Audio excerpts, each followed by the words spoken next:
फ़लस्तीन अरब का इश्यू नहीं है, बल्कि फ़लस्तीन जो है वो इश्यू है मुसलमानों का, ये उम्मत का इश्यू है। मैं जो भी लोग कहते हैं, मैं मानता हूँ कि इंडिया जितना इस मुद्दे पे फ़िलिस्तीन के साथ रहा, मुझे नहीं लगता कोई और मुल्क रहा। तो कम से कम इतना तो कर सकते हैं, जब हम कोल्ड ड्रिंक और ये मैकडॉनल्ड वगैरह अपनी हलक से उतार रहे हैं, हमें कम से कम ज़ोर तो पड़ना चाहिए इस चीज़ पे। खुशी-खुशी तो रहना है। क्या ऐसा होता है कि ये आपको परेशान करके अल्लाह को नहीं कहते, बुलवाते ये हैं? पॉलिटिक्स है भई। देखो पॉलिटिक्स वाले कुछ भी दिखाएँगे, इंडिया में पॉलिटिक्स बिना उसके चलेगी नहीं हिंदू मुस्लिम। अल्लामा इकबाल का शेर है कि निकल कर सहरा से जिसने रोमा की सल्तनत को उलट कर रख दिया था, सुना है कुर्सियों से मैंने कि वो शेर फिर होशियार होगा। ये इनको लगता है कि सदा इन्होंने इस मसनद पे बैठे रहना, ऐसा कुछ नहीं है। इनसे पहले कई फ़िरौन आए, उनका भी खात्मा। अब तो ये बात है कि फ़िरौन है तो मूसा भी ज़रूर आएगा। नाज़रीन, इस वक्त हम लोग जामिया मिल्लिया के अंदर हैं। यहाँ पर आज फ़लस्तीन और गाज़ा और राफ़ा के सॉलिडारिटी में एक प्रोटेस्ट की स्टूडेंट यूनियन के बहुत सारी जो डिफरेंट स्टूडेंट ऑर्गेनाइजेशंस हैं उनके जानिब से प्रोटेस्ट की कॉल दी गई है। यहाँ पर हम लोग इनका कुछ विजुअल्स कवर करेंगे, इनसे बात करेंगे और जानेंगे कि ये क्या कहना चाहते हैं और गाज़ा के बारे में इनके क्या ख़यालात हैं, क्या सॉल्यूशन ये प्रपोज़ करते हैं। तो आप यहाँ पे प्रोटेस्ट में आए हुए हैं, क्या चल रहा है, क्या बात है?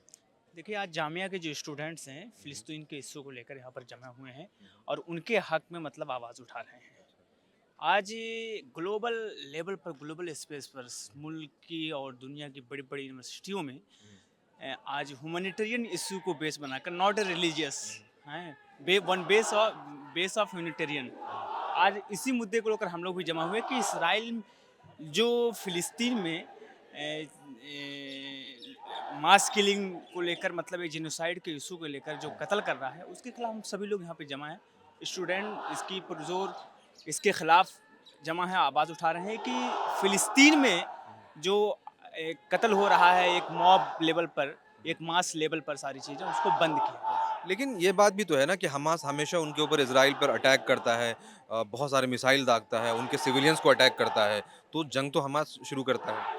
देखिए, अगर एक्शन का रिएक्शन हो तो वो सही होता है। यहाँ तक बात सही होती है, और लेकिन हम किसी भी ज़ुल्म की हिमायत नहीं कर सकते। तो आप ये मानते हैं कि हमास ज़ुल्म कर रहा है? हमास हो या कोई भी हो, एक्शन का रिएक्शन हम इसको बर्दाश्त करते हैं। देखिए, बेसिक लॉ होता है, जहाँ आप जस्टिस और इनजस्टिस की बात होती है, सारी चीज़ें, कि अगर जुल्म कहीं से उभर रहा है तो असल जालिम होता है। आज कर क्या रहे हैं, जो मजलूम है अगर एक्शन का रिएक्शन करते हैं तो लोग उसको पकड़ते हैं। कहाँ से इनजस्टिस हो रहा है, कहाँ से जुल्म फैल रहा है, उसकी तलाश होनी चाहिए और उसके खिलाफ कार्रवाई होनी चाहिए। अच्छा, तो आप जो है गाज़ा के मुसलमानों के लिए या इज़राइल में जो यहूदियाँ हैं और वो जो ये लगातार जंग चल रही है, जेनोसाइड चल रहा है, उसके लिए आप क्या सॉल्यूशन प्रपोज़ करेंगे? देखिए, अभी करंट के लिए सॉल्यूशन यही है कि जो जंग वहाँ पे हो रही है, आप जो वहाँ के माहौल और फ़िज़ा को लेकर जो ज़हर आलूदगी जो फैलाई जा रही है, उसको अभी तो ऑन द स्पॉट इसको अभी बंद होना चाहिए। और फिर बाद का जो सॉल्यूशन होता है वो यही सॉल्यूशन क्या है? क्लियर कट सॉल्यूशन यही है कि जिसका देश था, जिसकी ज़मीन थी, जिसका हक था, उसको दिया जाए। मैं यहाँ पे जो प्रोटेस्ट और गाज़ा में जो ज़ुल्म हो रहा है उसकी वजह ये है कि इज़राइल जो बेजान लोगों पर ज़ुल्म करते जा रहा है, और ये 7-8 अक्टूबर से नहीं बल्कि 75 सालों से हम लोगों को सिर्फ़ इसलिए ज़ुल्म व ज़्यादती का शिकार बनाया जा रहा है क्योंकि हम ये मुसलमान हैं, और अमेरिका और पूरी दुनिया इस पर ख़ामोश है। सबको इस पर सोचना चाहिए, और आज हम इसीलिए यहाँ पर प्रोटेस्ट करने के लिए जमा हुए हैं। लेकिन पूरी दुनिया तो इसको ह्यूमैनिटेरियन इश्यू समझ रही है। देखिए, लोगों के सोचने के अलग-अलग व्यू हैं, लेकिन मेरा अपना मानना है कि ये उस पहलू में नहीं समझा जाता जिसको लोग दिखाने की कोशिश कर रहे हैं। हमको तमाम मज़ाहिब, धर्म और हर आइडियोलॉजी से उठकर इसको मनुष्य के लिए और ह्यूमैनिटी के लिए सोचने और समझने की ज़रूरत है। अच्छा, ये जो मामला है इसमें बहुत सारे लोग ये कह रहे हैं, ख़ास तौर से हिंदुस्तान के अंदर जो है इसको सेलिब्रेट किया जाता है ना? एक बहुत बड़ी तादाद सोशल मीडिया पे ऐसी है जो मजाक बनाती हैं, जो बच्चों की तस्वीरें आती हैं, तो उसको आप कैसे देखते हैं? देखिए, कुछ लोग हैं जिनके पास आत्मा यानी ज़मीर ज़िंदा है, और कुछ लोग हैं कि उनकी बॉडी तो ज़िंदा है लेकिन ज़मीर ज़िंदा नहीं, और हम जिनका ज़मीर मुर्दा है हम उनको इंसान नहीं मानते, वो जानवर से बदतर हैं। ये बात भी तो कही जाती है ना कि ये लोग जो है पाकिस्तान के हिंदुओं के बारे में बात नहीं करते हैं, बांग्लादेश के हिंदुओं के बारे में बात नहीं करते हैं। देखिए, पाकिस्तान के हिंदू हों, चाहे बांग्लादेश के हिंदू हों, सबके बारे में बात होना चाहिए। लेकिन आप इस सिर्फ इस पर कि फलाने साहब के बारे में बात नहीं हो रही है तो हम दूसरे के बारे में छोड़ दें, ये तो वही हो गया ना कि अगर मेरे पास कामयाबी नहीं है तो मैं आपको कैसे कामयाब होते हुए देख लूँ। ये कोई हल नहीं है। हमको जहाँ गज़ा के बारे में सोचने की ज़रूरत है, वहाँ पाकिस्तान, बांग्लादेश और हिंदू, और यहाँ तक के फ्रांस में मुस्लिम, और वहाँ पे जो इस्लाम को लेके जो इस्लाम फोबिटिक थ्योरी को फैलाने की कोशिश की गई है, सब के बारे में बात होनी चाहिए। तो ये सारा जो मसला चल रहा है, इसका हल आप क्या समझते हैं? हल सबसे बेहतर हल ये है कि हम सबको एजुकेशन में आगे आना चाहिए। दूसरी बात, हमारे जो आज पूरे ग्लोबलाइजेशन के वजह से जो एजुकेशन का मकसद सिर्फ नौकरी और पैसा बना दिया गया है, उससे हट के how can we change our society, इस पे हमको सोचना लेकिन चाहिए। गाज़ा में तो सारी यूनिवर्सिटी तबाह कर दी उन्होंने, तो वो कौन सी एजुकेशन में आगे आएंगे? क्योंकि इजराइल को मालूम है कि अगर ये लोग पढ़ लेंगे तो कल हमारा वजूद नहीं बाकी रहेगा। नहीं तो अब उनके लिए क्या हाल है? अब उनके यहाँ तो सारी यूनिवर्सिटीज़ ख़त्म कर दी। अब उनके लिए ये एक बहुत बड़ा चैलेंज है कि वो किस तरह से अपने आप को फिर से तालीम के मैदान में आगे लेके आएँ, और इंशाल्लाह एक रोज़ आएगा कि हम तालीम के मैदान से भी उनका जवाब देंगे। पहली बार जो भी ये गवर्नमेंट जॉब के लोग जो तैयारी करते हैं ना, ये लोग बहुत ज़्यादा डरपोक होते हैं, ठीक है। मुझे ये लगता है बच्चों की कहीं पे कत्लेआम हो रही है, आपको मतलब संजीदा तरीके से रहना चाहिए। क्या डर रहे हो यार? सरकार के लोगों के पास दिल नहीं होता है भाई। आप बोल सकते हो भाई बच्चे मर रहे हैं, आप उस पर बात रख सकते हो कि भाई बच्चे मर रहे हैं, खत्म बात। ये बहुत बड़ी बात थोड़ी लेकिन है। ये तो टेररिस्ट के बच्चे मर रहे हैं ना। कौन टेररिस्ट है? यही तो कह रहे हैं सब लोग तो यही डेफिनेशन कह क्या रहे है टेररिज्म का? हैं। अब जो भी है, लेकिन टेररिस्ट तो कह रहे हैं। टेररिस्ट मान रहे हैं। हमास को टेररिस्ट ही तो कह रहे हैं। 143 कंट्री ने उसको एक्सेप्ट किया है यूएन में। अच्छा। आप उन्हें कैसे टेररिस्ट कह सकते हैं? लेकिन हिंदुस्तान में बहुत बड़ी आबादी नहीं, ऐसे लोगों हिंदुस्तान की में है। ऐसा कोई नहीं है, मैंने नहीं देखा है। मेरे जितने भी फ्रेंड्स हैं, मुझे नहीं लगता कि कोई उन बच्चों को टेररिस्ट कह रहा है। लेकिन हर दूसरे दिन ट्विटर पे ट्रेंड होता रहता है। कहाँ हो रहा है? मैंने नहीं देखा। ठीक है, आप मुझे इस ट्विटर बात नहीं की यूज़ इल्म करते। हाँ, मैंने नहीं तो देखा कि कोई टेररिस्ट उनको कह रहा है। ये बताइए कि ये क्या वजह है, इन छोटे छोटे बच्चों को मारा जाता है, उसकी वजह क्या है? ये इसमें आप जो सो कॉल्ड मुस्लिम ममालिक है उनसे ज़्यादा पूछे। हिंदुस्तान से यहाँ पे सवाल ही नहीं उठता। आप सऊदी अरबिया को कहेंगे? नॉट ओनली अबाउट फ़लस्तीन, अभी यमन में जो चल रहा है, ठीक है, जो अभी आपको नाइजीरिया में चल रहा है, ठीक है, सूडान, नाइजीरिया, मतलब नाइजीरिया में भी हो रहा है, ठीक है। वहाँ पे भी अगर on the base of religion देखें आप, मुस्लिम मारे जा रहे हैं, और अगर on the base of humanity देखें तो ह्यूमन बींग मारे जा रहे हैं, चाइल्ड मारे जा रहे हैं, ठीक है। तो क्या हम यमन पे भी उतना ही रो रहे हैं? क्या हम नाइजीरिया पे भी रो रहे हैं? रही बात फ़िलिस्तीन की, फ़िलिस्तीन के साथ जो भी हो रहा है बहुत बड़ा जुल्म है। तो मैं मानता हूँ जहाँ पे आप हिंदुस्तान से इतना तवक्को रखते हैं, आप सऊदी अरबिया से रखें, आप इजिप्ट से भी रखें। इजिप्ट के लैंड पे आज आई मीन इजराइल घुस गया है। आप जॉर्डन से रखें, जॉर्डन क्या कर रहा है? तो सारे मुस्लिम कंट्री से भी हमें लगता है सवाल पूछना चाहिए, ज़्यादा उनसे पूछना चाहिए। तो लेकिन ये कि सऊदी अरेबिया, जॉर्डन तो इजराइल की तरफ से लड़ रहा है ना। हाँ, एक लैंड दे रहा है फूड सप्लाई करने के लिए, एक जो है मिसाइल इंटरसेप्ट करता है। तो क्या इंडियन मुस्लिम्स जो हैं, मैं खास तौर पे अब इंडियन मुस्लिम से सवाल पूछूंगा, क्या वो सऊदी अरबिया को मानते हैं कि मुसलमानों के रहनुमा है या नहीं है? मेजर लेवल पे मानते हैं? अगर सर्वे हुआ है तो मेरे पास तो डेटा नहीं है, आप सर्वे करें। नहीं मानते हैं। नहीं मानते हैं ना? नहीं मानते हैं या नहीं मानते हैं? लेकिन इससे ये बात थोड़ी पता चलेगी कि गाजा के मुसलमानों को क्यों मेरा मारा ये जा रहा है। मानना है कि पूरी मुस्लिम जो कम्युनिटी है, जैसे आप देखें, अब अमेरिका में जिस लेवल पे प्रोटेस्ट हुआ यूथ में, जिस लेवल पे ब्रिटेन में प्रोटेस्ट हुआ, क्या आप इजिप्ट में उस लेवल पे प्रोटेस्ट देख रहे हैं? इजिप्ट में ऑलरेडी जो स्टूडेंट प्रोटेस्ट वहाँ पे करना चाह रहे थे, उन्होंने अरेस्ट कर लिया कि प्रो पैलेस्टाइन प्रोटेस्ट का ये लोग सोच रहे थे, प्लान कर रहे थे, इसलिए हमने अरेस्ट कर लिया। जॉर्डन में क्या हुआ? अब जॉर्डन में जो प्रोटेस्ट हो रहा था उनको उन्होंने रोक दिया, ठीक है। अब $1 बिलियन का जो उनको इजिप्ट ने, मैं तो ये मानता हूँ इजिप्ट भी वो कंट्री में अब शामिल हो जाएगा जो पैसे पे अपनी ज़मीनें दे रहा है। तो आप कहेंगे जितना शिकायत हमें इस मुल्क से, मुझे नहीं लगता है कि इंडियंस, नहीं, इस मुल्क से मतलब क्यों मैं- शिकायत होगी? ये कोई तो शिकायत हमेशा ही नहीं। फलस्तीन के साथ है। मैं कभी नहीं मानता। मैं जो भी लोग कहते हैं, मैं मानता हूँ कि इंडिया जितना इस मुद्दे पे फ़लस्तीन के साथ रहा, मुझे नहीं लगता कोई और मुल्क रहा। सही। ये मेरा जाती तौर पे ओपिनियन है। बिल्कुल ठीक है, 1948 से। बिल्कुल रहा है। और रही बात जहाँ तक आप इसका जिक्र कर रहे हैं, जितने भी मुस्लिम ममालिक सारे हिपोक्रेट हैं। ये तो मुसलमानों को अब आत्ममंथन करने की जरूरत तो है। इसमें उलमा के बारे में, उन मुस्लिम ममालिक के उलमा के बारे में क्या कोई कमेंट नहीं करूंगा क्योंकि उनके बारे में मुझे नहीं पता, ठीक है। मैं पॉलिटिकल पर्सनालिटी से कमेंट करूंगा क्योंकि मुझे नहीं लगता कि उलमा उन कंट्रियों को चला रहे। अब किसी भी मुस्लिम ममालिक के कहाँ पे उलमा का रूल है? कहीं पे भी नहीं है, कहीं पे नहीं है। लेकिन अप्रूवल तो उन्हीं से लेते हैं ना। कहाँ, कौन ले रहा है? बिल्कुल उलमा इंडिया में, सुने, इंडिया में मिंबर पे चढ़ के उलमा कहते हैं कि डॉरी मत ले। कौन डॉरी नहीं ले रहा? अभी ये लड़के सब खड़े हुए हैं गवर्नमेंट जॉब की तैयारी करने, ये सब कल को डॉरी लेंगे। आप मुझे बताएं, डोमेस्टिक वायलेंस क्या मुस्लिम कम्युनिटी के अंदर नहीं है? चले ना, मैं आपको दिखाता हूँ, ठीक है। आप कोठे पे कभी बात करेंगे ओमान में, मतलब ओमान या आप चले जाएं दुबई वगैरह, वहाँ रेड लाइट एरिया नहीं है। इजिप्ट में रेड लाइट एरिया नहीं है। मैं आपको बता देता हूँ, एक कंट्री है, मुस्लिम कंट्री है, ठीक है। अभी वो न्यूज़ में भी बनी थी, BBC का बहुत अच्छा उस पर आर्टिकल आया है। वो मुस्लिम कंट्री का नाम है आपका Kazakhstan, if I am not wrong, ठीक है? Uzbekistan, Kazakhstan, if I am not wrong, मैं मिस कर रहा हूँ। वहाँ की लड़कियाँ जॉब के झांसे में कुछ यहाँ पे इंडिया आ रही थी, उनका देह व्यापार करवाया जा रहा था। आप कैसे किस मुस्लिम कंट्री की बात कर रहे हैं? बच्चे कुपोषित हैं, औरतें जिस्म बेच के वहाँ पे तो ये खाना जो खा रही हैं, आप हाँ, समझे? मुझे लगता है मुस्लिम कंट्री को ज़्यादा अकाउंटेबल करने की ज़रूरत है अभी, ठीक है? क्या ह्यूमन राइट्स है वहाँ पे? क्या वीमेन राइट्स है वहाँ पे? क्या चाइल्ड राइट्स हैं वहाँ पे? नहीं है। तो ये सारी चीज़ें ख़त्म कैसे होगी? क्या प्रोटेस्ट इसका सॉल्यूशन नज़र आता मैं है? बिल्कुल नहीं मानता प्रोटेस्ट इसका सॉल्यूशन है। क्या है मेरा ये सॉल्यूशन? मानना है कि एक रिवॉल्यूशन की ज़रूरत है, with in the society revolution की ज़रूरत लेकिन है। अरब में तो दौड़ी, एक बात बताएँ, दौड़ी क्या प्रोटेस्ट से खत्म हो जाएगी? रिवॉल्यूशन तो 2-2 मर्तबा हुआ ना, अरब ऑस्प्रिंग जिसको कहते हैं, 2-2 मर्तबा हुआ। नहीं, वो मैं उस पे थोड़ा-सा वो है, मैं उस पे नहीं जाऊँगा क्योंकि मुझे उसके बारे में ज़्यादा पता नहीं। मैं इंडियन सोसाइटी को अगर देखता हूँ, इंडियन मुस्लिम्स को देखता हूँ, मुझे लगता है इंडियन मुस्लिम्स को बहुत सारी चीज़ों पे देखने की ज़रूरत है, ठीक है? हाँ, एक सिंबॉलिक प्रोटेस्ट आप उनका साथ दे सकते हैं, बिल्कुल वहाँ पे तो जो ये भी हो रहा है, गलत हो रहा है। जो अरब रूलर्स हैं या मुस्लिम रूलर्स हैं, उनसे आप क्या कहना मैं चाहेंगे? मुस्लिम रूलर्स उनको नहीं मानता, पहली बात। वो ओके। अरब रूलर अगर ये रूलर्स हैं, तो इनको आप क्या कहना चाहेंगे? क्या अपील करेंगे? अपने ज़मीर को जगाएँ, इससे ज़्यादा मैं कुछ नहीं कह सकता। वो अपने हिसाब से देख रहे हैं, डिसीजन ले रहे हैं, उनके पास ज़्यादा डेटा होता है, उनके पास ज़्यादा लोग हैं, बेहतर सिस्टम है, ठीक है? बट मैं यही कहूँगा कि आप ह्यूमैनिटी का बेस देखें।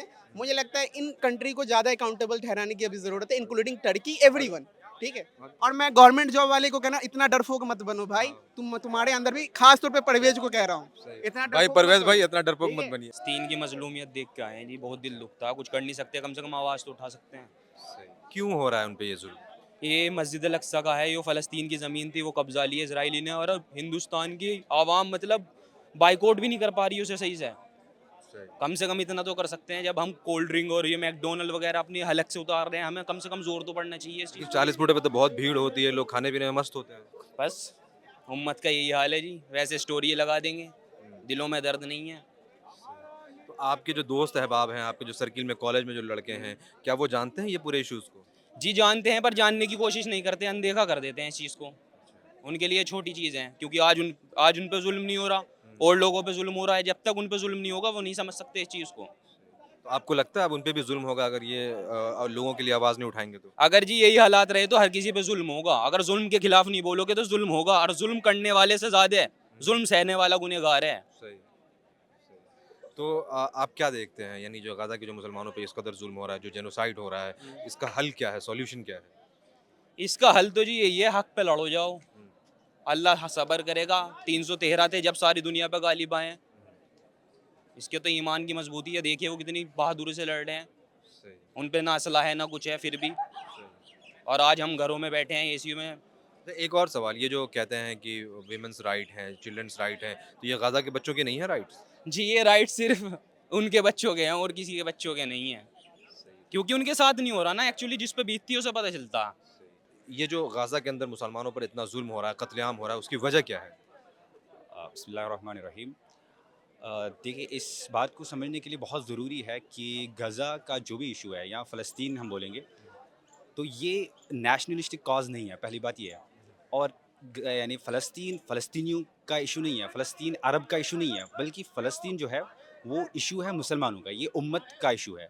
तो जब तक उम्मत को ये कॉन्सेप्ट उनके जहन में पैवस्त नहीं हो जाएगा कि ये उम्मत मुस्लिमा का इशू है, तब तक वो इस चीज़ के लिए खड़े नहीं हो पाएंगे।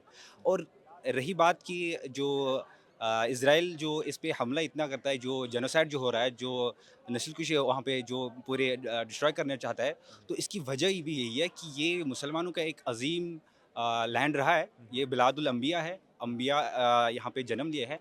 इस वजह से पूरे फ़लस्तीन को ही ये वहाँ से हटा देना चाहते हैं। क्यों? क्योंकि वो एक अल्लाह को मानने वाले हैं, एक रसूल को मानने वाले हैं।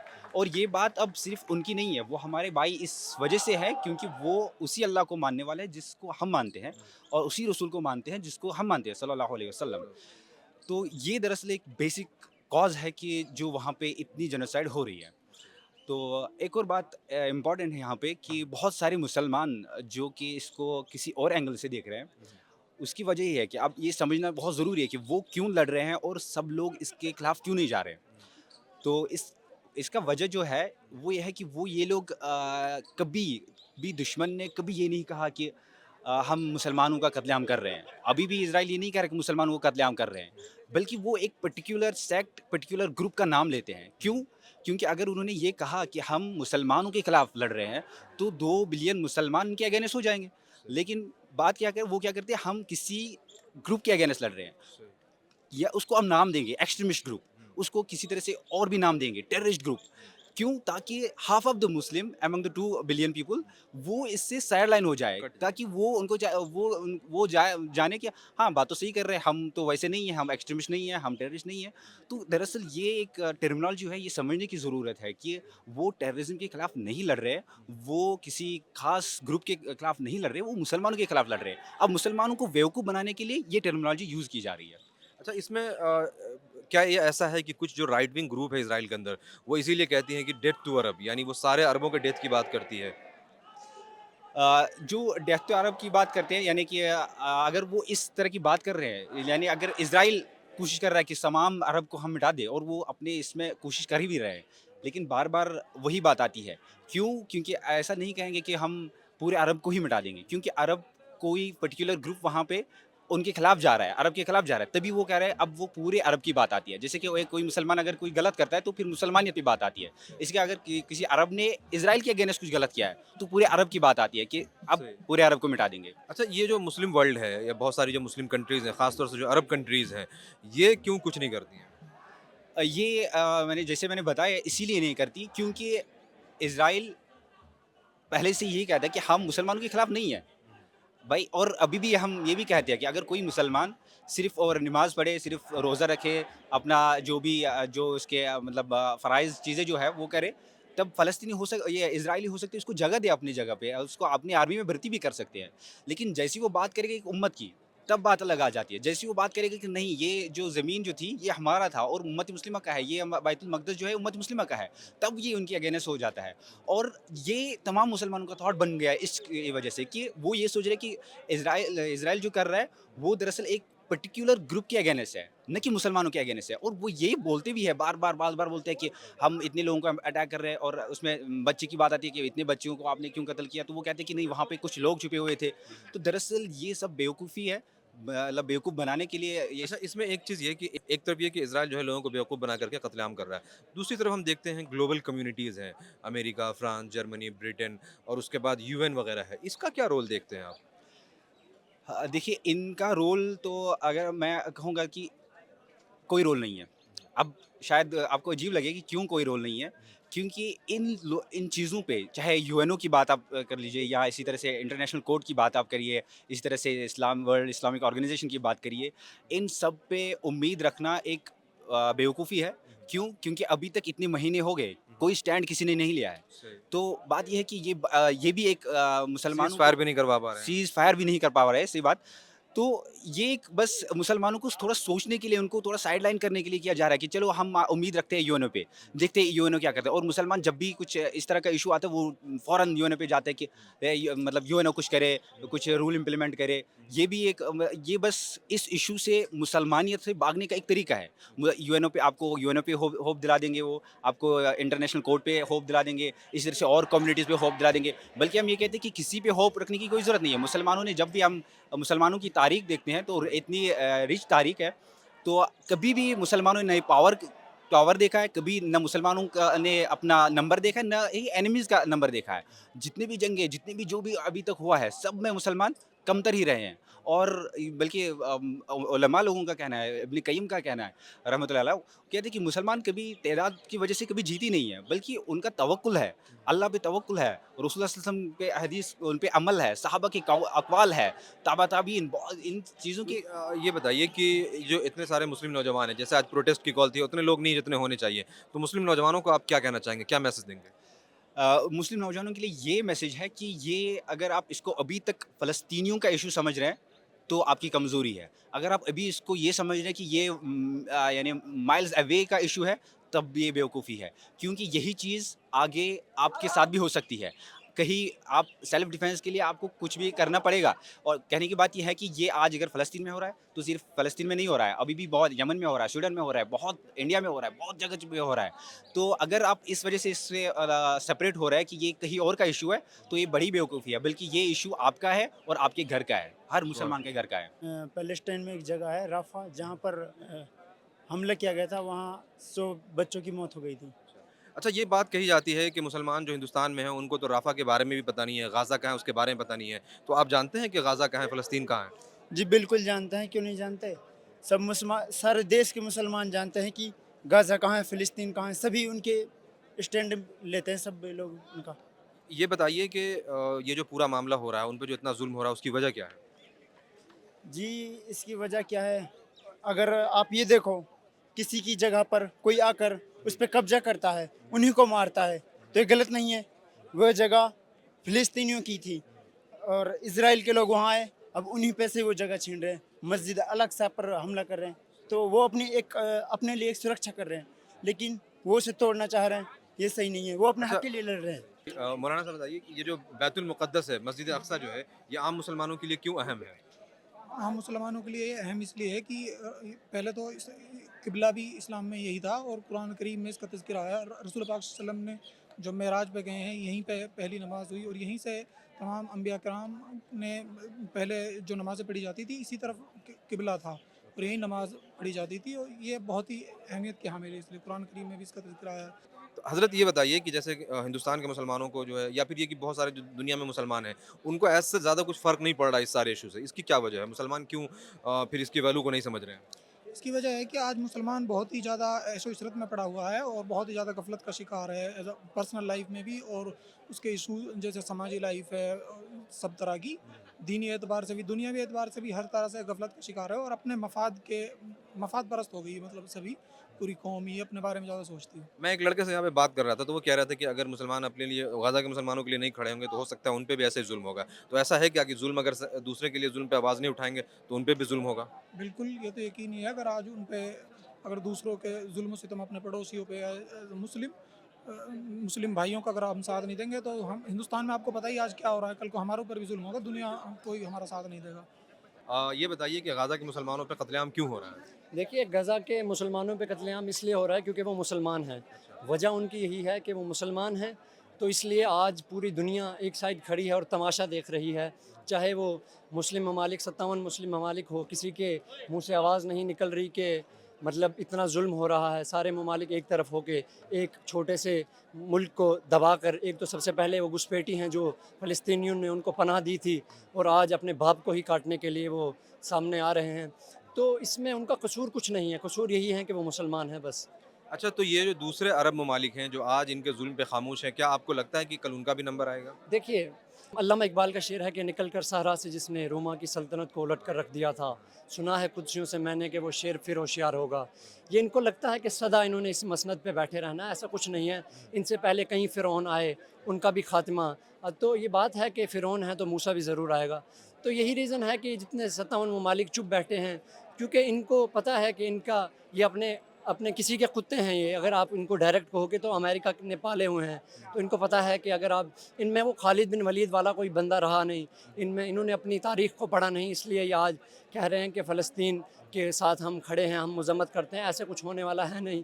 जो जान जा रही है आज, ये लोग फ़लस्तीन का तमाशा देख रहे हैं। कल जब इस दहलीज़ पे आएँगे ये लोग कि हमारे सामने भी, हमारे साथ भी होगा, तो तब भी इनमें से कोई बोलने वाला है नहीं। इंशाअल्लाह अल्लाह ने कहा है, अल्लाह ताला का फ़रमान है कि कोई किसी की मदद तब तक नहीं कर सकता जब तक अल्लाह चाहे ना। बिल्कुल, बिल्कुल अल्लाह जब तक चाहे ना तब तक किसी की कोई मदद नहीं कर सकता। बिल्कुल अल्लाह, ये हम लोगों का इम्तिहान है कि हम किस हद तक खड़े हो सकते हैं। बस आज हम लोग इसी वजह से यहाँ जमा थे कि कम से कम हम आवाज़ बने। हम कुछ कर तो नहीं सकते, हुज़ूर की हदीस है कि जब अगर आपके सामने किसी मज़लूम पे ज़ुल्म हो रहा हो तो आप कम से कम अपने हाथ से रोको, हाथ से ना रोक सको कम से ज़ुबान से रोको, ज़ुबान से भी नहीं तो कम से कम दिल से रोको। तो वही हमने छोटी सी कोशिश की थी, जो आज हमने छोटा सा प्रोटेस्ट किया। आम जो मुस्लिम नौजवान हैं, उनसे क्या अपील करेंगे पूरी दुनिया में और हिंदुस्तान में जो मुसलमान हैं? बिल्कुल, मेरा यही गुज़ारिश है मुसलमान नौजवानों से ख़ासकर कि आप बिल्कुल ये ना सोचिए कि सऊदी अरबिया को अटैक करेगा या कोई ईरान, इराक, सबका अपने मफाद हैं। इसलिए वो सभी लोग आज यहाँ पे आप अपना चमकाने के लिए, जो पॉलिटिक्स चमकाने के लिए हैं, तो हम नौजवानों को खड़े होकर आगे आना पड़ेगा। हमें मज़लूम के साथ जो है साथ खड़ा होना होगा कि ये जितने ममालिक हैं हमें, क्योंकि 313 बदर में भी थे, तो हमें ये नहीं सोचना है कि हम बहुत कम हैं, हम कर क्या सकते हैं। तो अल्लाह की मदद आएगी इंशाअल्लाह। तो हम इसी उम्मीद पे हैं कि जितने भी नौजवान भाई हैं सभी साथ हैं।